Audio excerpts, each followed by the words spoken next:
So, this movie is another holiday staple, and I can safely say that it's everyone's favorite movie, at least if you grew up in the 90s like I did. I had fun watching this movie, and baby, I had a time watching this from an adult perspective. But there are a few things I got from this movie, mainly two. Kevin had plenty of sense for an 8-year-old. Thank God, because that family, we'll get to that. And everything that looks easy ain't always worth it. Let's get into it. So the movie opens up to a house full of people and a random sketchy security guard who's come to speak to the owner of the house. He's running into everybody but them at this point, and how did he even get in the house? He could have easily snatched who he wanted to, taken what he wanted to, and nobody would have noticed. This whole household has zero situational awareness. I mean, damn. So we meet our main character, Kevin, who is currently annoying his parents, and he's being asked to pack a suitcase for their trip to Paris. And that sends him into a tizzy because he doesn't know how to pack or even what to pack. He goes around asking the 1,000,001 family members that are in his home, one of which was a main character in Pete and Pete. Y'all remember that show? It was a Nickelodeon classic, for real. We also meet Kevin's brother, Buzz, who is more concerned with meeting French girls and wondering if they shave or not. Dude, you're a kid. Why are you worrying about women you can't even pull? Child. So while they're in Buzz's room, they look out the window to find the next door neighbor, old man Marley. Rumor is that he murdered his whole family in 1958. They made a whole story up about this man. Meanwhile, he's just shoveling snow and minding his business. It's a mess.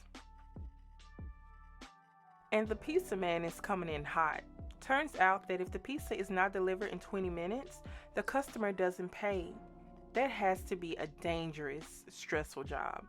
So the pizza guy just walks in the house and the security guy is still there, looking stupid. Kevin's uncle, Frank, comes down and gets the pizza and refers the guy to Kevin's dad. We're going to be paying close attention to him and his freeloading ways.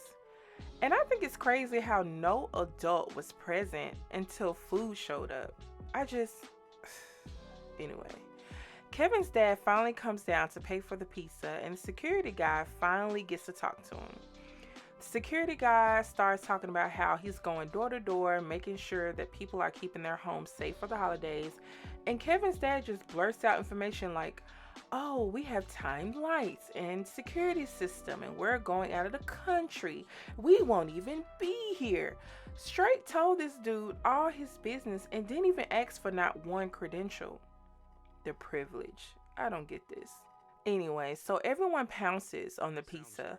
Uncle Frank doesn't want to put in on the pizza, but he was the first one to grab it. Child, like I said, we're going to be paying close attention to him. Kevin starts asking about cheese pizza because that's the only kind he'll eat, and Buzz starts teasing him.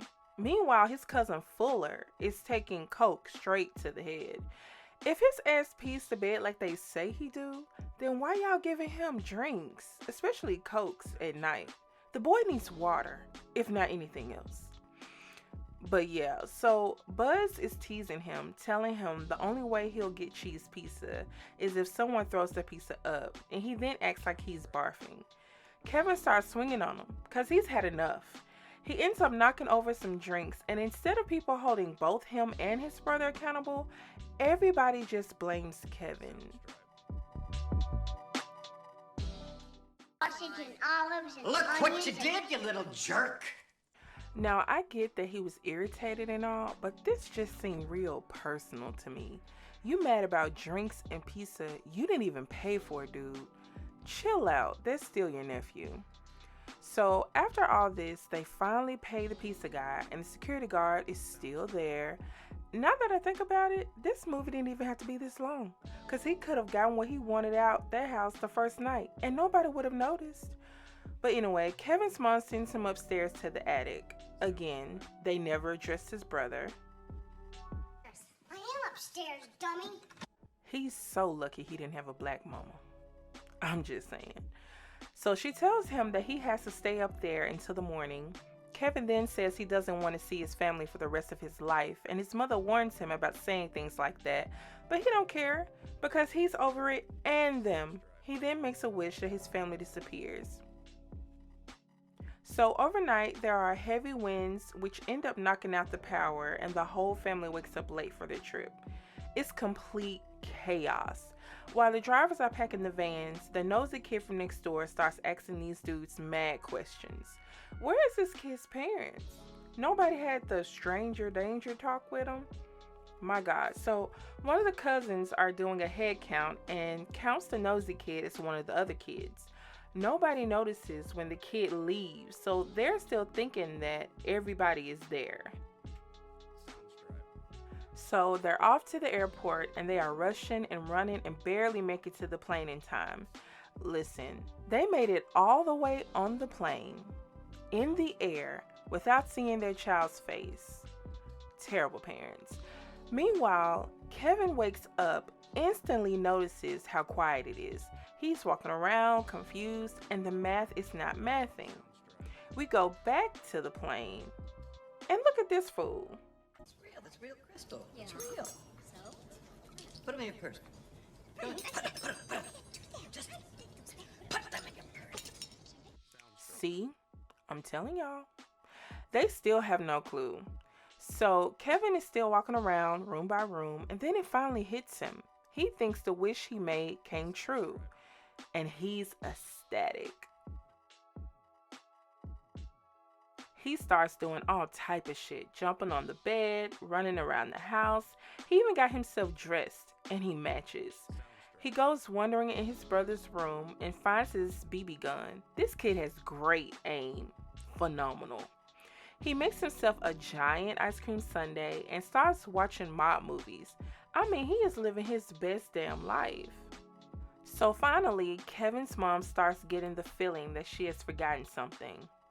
Finally. Girl, y'all over the ocean at this point. Your maternal instincts are a little delayed, my love. Then it hits her. Back to Kevin. He's still having a grand old time, riding the sleigh down the stairs. This looks fun though. Definitely something I would have done. We go back to the plane, and Kevin's mom is just shocked that this is even happening.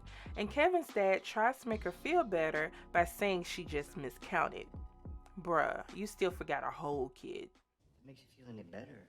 I forgot my reading classes.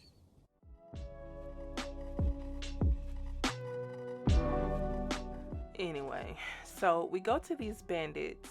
The security guard from earlier, yep, you guessed it, was not in fact a security guard.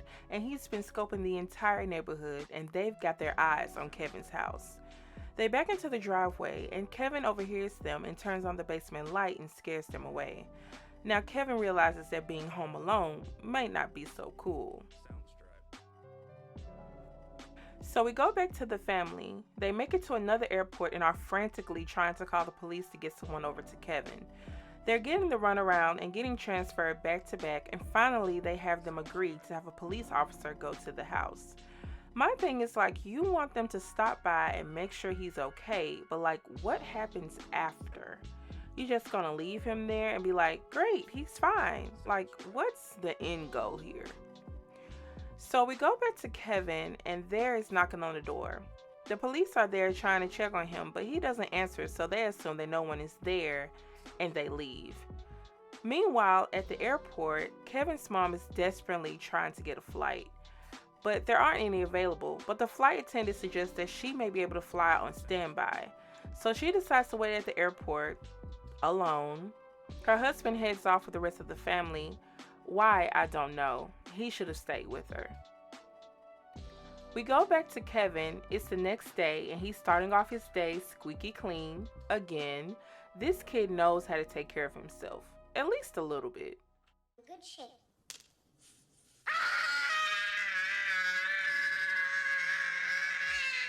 He goes wandering in Buzz's room and goes to climb some shelves in order to get to his baseball cards. And he ends up falling to the floor. And what falls with him? His brother's spider tank, and the spider gets out. We shall see that creature again later. So Kevin decides to venture outside the home, and while he's walking, he notices a van across the street at a neighbor's house. Turns out that this van belongs to the Bandits, Harry and Marv, and they're currently robbing his neighbor's home. And while they're robbing the home, the voicemail goes off, and it's Kevin's father leaving a message telling them that they are still in Paris and need someone to check on Kevin, and they overhear all of this.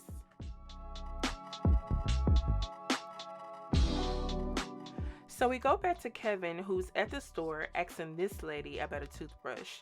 Again, this kid knows how to take care of himself, because how many kids you know will be worried about a damn toothbrush over getting all the chips, candy, and snacks that they can get their sticky little hands on? And while he's waiting for confirmation that the toothbrush he wants is approved by the Dental Association, he sees the creepy neighbor walk in, and he's spooked.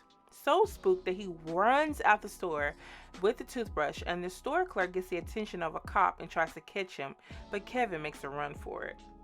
As he gets closer to home, he ends up almost being run over by the bandits, who are not paying attention, and one of them recognizes him but doesn't know why, so they decide to follow him, being super obvious the whole time. I told you something's wrong. See, I knew he looked at me weird. Why would he run? Because he don't know y'all, and y'all are giving real stranger danger right now. Seriously? Get out of here. So they end up following him to a church, of which they refuse to go in, and they go on about their day, knowing that they will probably run into him later. Kevin ends up running home to figure out a plan to prevent them from robbing his home. Child, Kevin went and found every mannequin, every poster, every piece of yarn and string he could find, and makes a scene. Literally. From the outside in, the house looks alive, like they're having a nice little holiday shindig. This ends up confusing and scaring away the bandits, who decide to delay their bad intentions. Meanwhile, in Paris. Frank, those are for later. Frank. This asshole. Anyway, back to Kevin. So this pizza guy is still driving like a madman. He refuses to give any pizzas away for free, okay? Kevin ends up scaring the mess out of him by playing the mob movie he watched earlier in the background while getting the pizza from him. Dude legit was running for his life. Pola tink tink. Kevin's mom is still looking for a flight back home. She's trying to swindle this lady for a seat. I mean, she's giving away earrings, watches, and a pocket translator. It ends up working though, and they give her a seat. Sounds right. Meanwhile, Kevin finally starts missing his family, so he wishes that they come back. Later, Kevin ends up going grocery shopping, getting milk, fabric softener, juice. This little man is independent. What kid you know would do all of this, especially when he isn't the oldest or growing up in a household where he has to raise himself? This is wild. So we go back to the bandits, and they are in front of the house. At this point, they know something ain't right. They've heard that Kevin's parents aren't in Paris. Then it seemed that they had a party full of people the other night. Something is not making sense. So Harry tells Marv to go scope the scene. While he goes to check out the home, Kevin sees him drop his shoe in the doggy door. These are the sorriest robbers ever, leaving all types of evidence. So Kevin goes to his go-to mobster movie and does the same thing he did with the pizza guy, but adds a little razzle-dazzle with the firecrackers. Dude is spooked, and he really thinks somebody got shot. Child, common sense ain't all that coming. We go back to Kevin's mom, who's still trying to make it home. She's pleading with the flight attendants to give her a seat, when finally this guy tells her she can ride with him and they will take her home. She was desperate enough to not be nervous about riding with strangers. She was really trying to get back home to her baby child. Meanwhile, the bandits fell asleep trying to see who robbed Kevin's home, and they end up seeing Kevin again, all alone, while he's cutting a tree outside to bring back in. While he's decorating the tree, he sees a reflection of one of the bandits, and he tries to throw them off. Dad, can you come here and help me? Harry realizes that Kevin is the same kid they saw walking earlier. They start discussing plans to rob the house later that night. Kevin's nosy ass hears all of this, and he's nervous. He's ready for his mom to come home to save him. We go back to Kevin's mom, and she's still traveling, getting closer to home. She's trapped listening to these guys play Christmas carols and shit. Dude trying to give her his instrument, baby, that is a woodwind. It's full of saliva. Boy, no. Anyway, Kevin takes a late evening trip over to Santa Claus. He just about misses him and catches him at his car. Can I talk to you for a minute? Yeah, if you make it quick, Santa's got a little get-together he's late for. Now, he knows that he's technically not the real Santa Claus, but he does ask him to holler at the real Santa for him and asks him to bring his family back home. Later, while walking back home, Kevin walks by the church again and decides to go in. As he's sitting down, he notices his scary neighbor, Old Man Marley, and he's scared out of his mind. The neighbor ends up walking over to him and starting a conversation. He tells him that he's there to see his granddaughter. He tells Marley that he's said some things that he didn't mean and that he misses his family, and he has conflicted feelings because at the same time, he can't stand their ass. So the neighbor begins to tell him that he has complications with his family and that he's falling out with his son long ago. And even though he regrets the part he played in their rift, he's afraid to reach out. Kevin suggests that he reach out to his son even if he may not be receptive. Smart advice from a kid.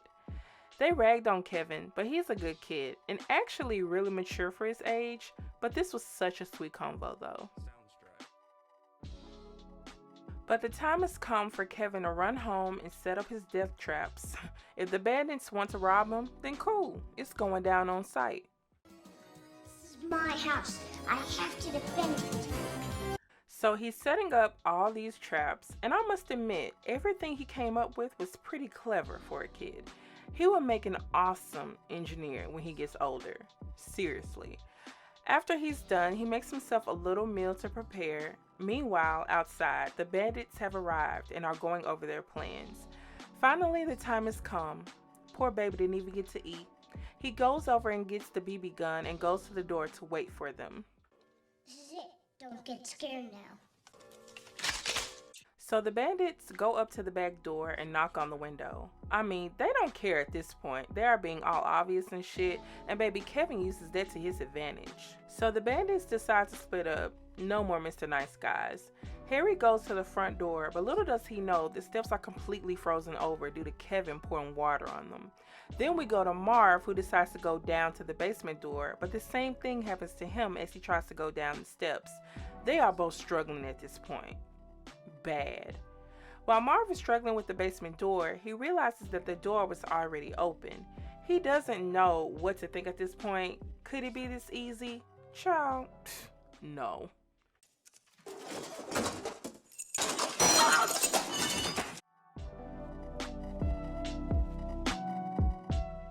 Harry finally makes it up to the front door and he ends up touching the doorknob, of which is piping hot, and he dives into the snow. He has officially been branded. Evidence galore. Marv is trying his best to get out the basement into the main house. Kevin put tar on the steps earlier, so now Marv is having a sticky time trying to make it up the steps. And then...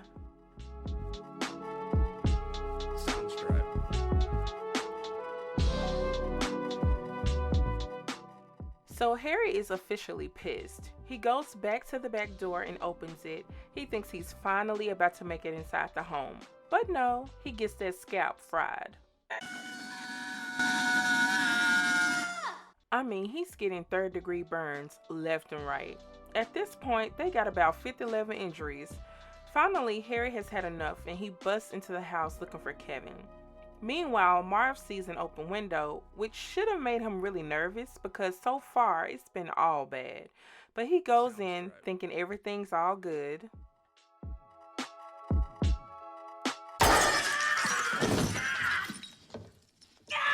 So Harry and Marv finally run into each other, and baby, they are most definitely looking like what they've been through. Kevin calls out for them, and of course, it's another trap. I mean, they shouldn't be falling for this by now.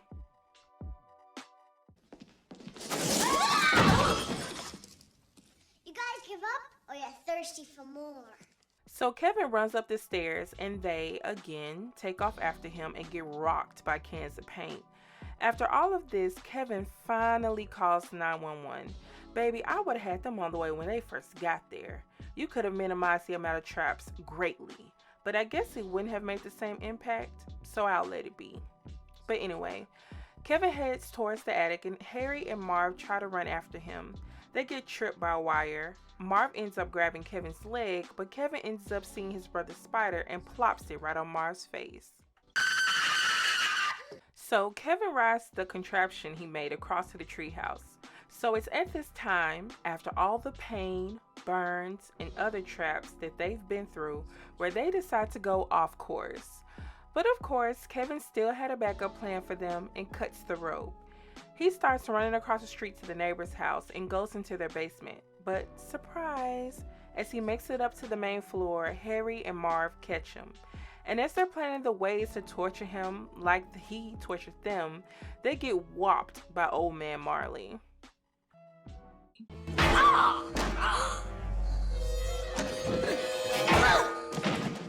So the cops finally show up and get the bandits. They've had one hell of a night, and I'm pretty sure they would change their lives for the better after this.